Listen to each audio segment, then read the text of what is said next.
कुतुबुल इरशाद का जनाजा फरिश्ते लेकर जा रहे हैं। वो दिन जुमा का था, 25 सफ़र का था, जुमा का वक्त था। अभी ये गुफ्तगू हुई, थोड़ी देर के बाद बरेली शरीफ से तार आया कि इमाम अहमद रजा इस दुनिया फ़ानी से कूच कर गए। हुजूर उधर रूह आला हजरत आसमानों पर जा रही है बरेली में, और केचौचे मुकद्दसा में आसमान पर उसको देखा जा रहा है। और आपने क्या फरमाया? कुतुबुल इरशाद। ये कुतुबुल इरशाद कौन होता है? हजरत मुजद्दिद अल फसानी शेख अहमद सरिंदी फरमाते हैं, अपने दौर का सबसे बड़ा वली, उसको कुतुबुल इरशाद कहते हैं। मैं नहीं कह रहा हूं, मुजद्दिद साहब फरमाया। और हुजूर अशरफी मियां ने, मुरीद ने नहीं, खलीफा ने नहीं, बल्कि हम शबी गौसे आजम ने कुतुबुल इरशाद कहा। इसीलिए मुरादाबाद शरीफ से आवाज आती है, मसलके आला हजरत ही है दीन हक।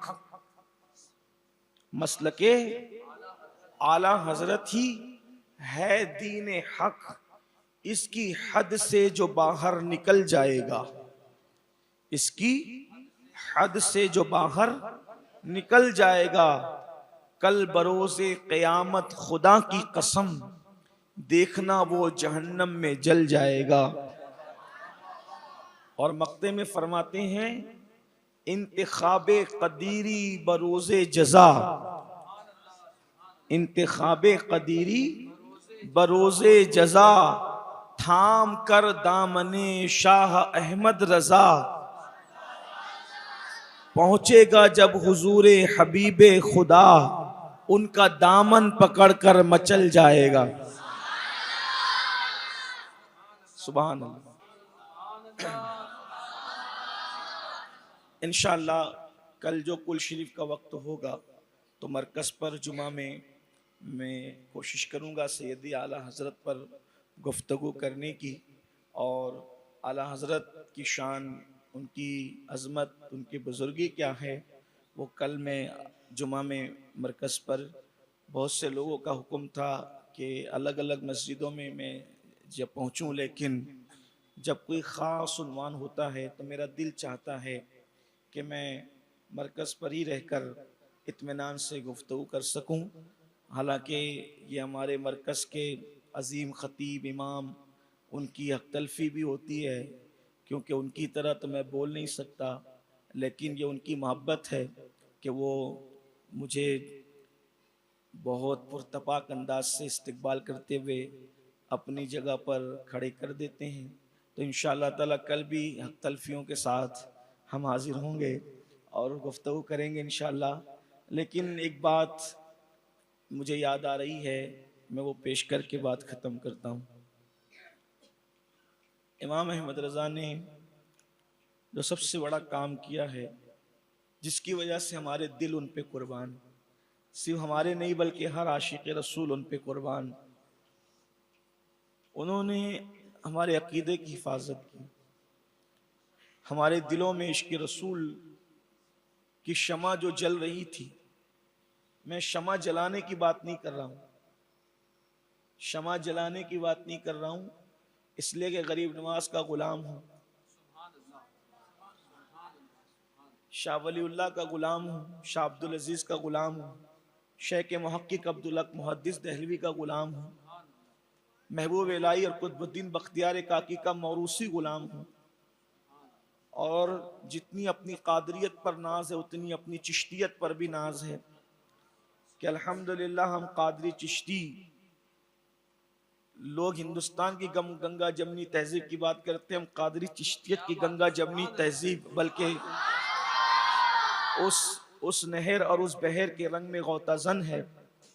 और चिश्तियत और कादरी का रंग अल्हम्दुलिल्लाह हमारे दिलों पर चढ़ा हुआ है। और वो खुसरो मलिकुश शुरा तूती हिंद के अंदाज में हम यही कहते हैं, अब की बहारे चुनर मोरी रंग दे, धोबी धोए चाहे सारी उमरिया, रंग ना ही छूटे मोरे संवरिया। हमारी दुआएं ये है। तो हमारे दिलों में इश्क रसूल की शमा जलाया सूफिया ने, वो जल रही थी।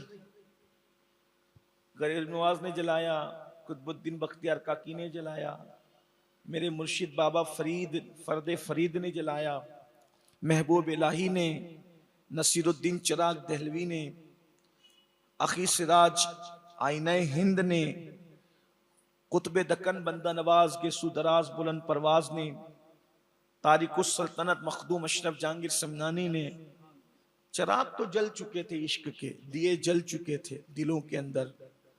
लेकिन इमाम अहमद रजा का कारनामा यह है कि जब 14वीं सदी में उस चिराग को, इश्क रसूल के चिराग को बुझाने की कोशिश की जा रही थी, अंग्रेजों की ईमा पर, अंग्रेजों की ईमा पर बेईमान लोग इश्क मुस्तफ़ा के चिराग जब दिलों से बुझाने की कोशिश कर रहे थे, उस वक्त इमाम अहमद रजा इन बुजुर्गों का, जिनका मैंने नाम लिया, सच्चा गुलाम बन करके खड़ा होता है और उस इश्क रसूल के चिराग को बुझने से बचा लेता है।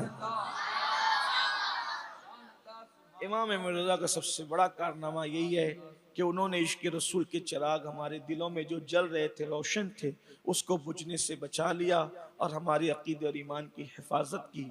उसके नतीजे में उनको सिला क्या मिला? बारगाह रिसालत से उनको बहुत बुलंद मर्तबा और बड़ी शान अता की गई। उसकी एक कड़ी सिर्फ पेश करके बात मुकम्मल करता हूँ, क्योंकि वक्त हो चुका है और कल हमारा अल्हम्दुलिल्लाह इंशाअल्लाह बेइज़्निल्लाह बहुत बड़ा प्रोग्राम कल एटीटी के ग्राउंड पर है। उसकी तैयारियां आपको भी करनी है, आप सबको शरीक होना है दोस्त अहबाब के साथ। मुल्क शाम के एक सैयद साहब थे जो हिंदुस्तान गाहे गाहे वक्तन फवक्तन आते थे और उनका क़याम हिंदुस्तान के बड़े मायानाज हकीम मलिकुल हुक्मा हकीम अजमल खान साहब के घर रहता था। हकीम अजमल साहब कौन? जो लोग हकीम अजमल साहब को जानते हैं, अब तो हकीमों के नाम वाम भी लोग नहीं जानते इतना, लेकिन हकीम अजमल साहब मलिकुल हुक्मा, हकीमों के अपने दौर में बादशाह रहे। बड़ा अजीम हकीम गुजरा है एक सदी पहले, हकीम अजमल खान। उन्हीं के घर सैयद साहब का क़याम रहता था और हकीम साहब की दोस्ती थी इलाहाबाद हाई कोर्ट के वकील साहब से। उनका नाम गालिबन अब्दुल मजीद ऐसा कुछ बताया जाता है। तो जो मुल्क के शाम के सैयद साहब थे, वो जब हिंदुस्तान आते थे और हकीम साहब के घर क़याम करते थे, तो इलाहाबाद हाई कोर्ट के वकील साहब उन दिनों कोशिश करते थे कि अपने काम से छुट्टी लेकर जितना वक्त सैयद साहब की सोहबत में गुजार सकते हैं गुजार लें, क्योंकि सैयद साहब साहिब करामत और साहिब कश्फ बुजुर्ग थे। कैसे साहिब करामत थे? हकीम अजमल खान साहब खुद बयान करते हैं कि वो इंसान को देखकर बता देते थे कि ये कितने दिन जिएगा और कब मरेगा, और वो बोल देते थे। हकीम अजमल खान साहब खुद बयान करते हैं कि एक मर्तबा एक जगह से बुलावा आया कि एक आदमी बीमार है, उसको देख लें। तो हकीम अजमल खान साहब जब जाने लगे तो सैयद साहब भी साथ हो गए। सैयद साहब हकीम साहब साथ जा रहे थे तो वकील साहब भी साथ हो गए। वहां पहुंचे तो नब्ज देखी हकीम साहब ने और देख करके रिश्तेदारों का कि इनकी तबीयत तो बहुत नॉर्मल सी है, मैं दवा दे देता हूं, ठीक हो जाएंगे। तो चूंकि हकीम लोगों की दवा तैयार करने में कुछ वक्त लगता है, तो मुल्क के शाम के सैयद साहब ने फरमाया, हकीम साहब दवा मत दो वरना बदनाम हो जाओगे। कहा क्यों? कहा ये तो 3 दिन में मर जाएगा। हकीम अजमल खान साहब ने कहा, सैयद साहब इसकी नब्जें तो बता रही कि इसकी सेहत अच्छी है, मैं तो नॉर्मल दवा देने वाला हूं। फरमाया 3 दिन में मर जाएगा। कहा अजीब बात है, नब्ज कहती कुछ है, सैयद साहब आप कहते कुछ और है। तो सैयद साहब ने कहा एक काम करो, मैं चलता हूं, मैं दिल्ली जा रहा हूं, तुम 3 दिन रुको, 3 दिन के बाद दवा देना, 3 दिन से पहले मत दो, क्योंकि इसने मरना 3 दिन के बाद ही है। दवा देने के बाद भी मरेगा तो बोलेंगे लो हकीम साहब का इलाज चल रहा था और मर गया।